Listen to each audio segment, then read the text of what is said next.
So the STEAM model at ACP underpins everything that we teach in our programs. It's a truly foundational model, and it helps us understand why it is that people do what we do.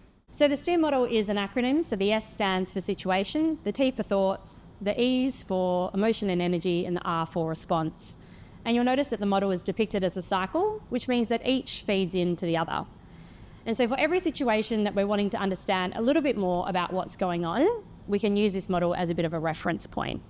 For example, I might find myself in a situation where, let's just say that I'm a smoker and I'm feeling a little bit stressed. And I have a thought towards smoking, that smoking helps me to relax. So as you can imagine, when I start to feel a little bit stressed, I'm probably more inclined to reach for a smoke, i.e. the response. And as a result, how do I feel? Well, I feel a little bit more relaxed. That's the situation that I find myself in.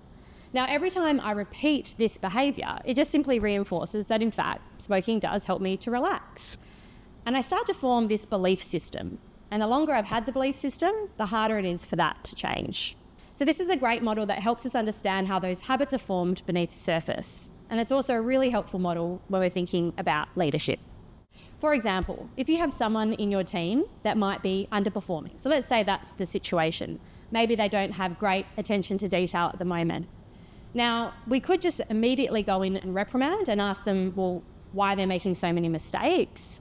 But if I actually want to go in with a little bit more of a conscious response, I can actually think about this model ahead of time. So if we go back a bit, all the way to the situation, what situation might be leading to them making some mistakes? For example, are you understaffed at the moment? Maybe they've got some personal issues going on in their own life, whatever it might be. And so I start to think about the situation that might be triggering some unhelpful thoughts for them. For example, I have to rush, or I don't have enough time, or maybe I need to do the work of two people.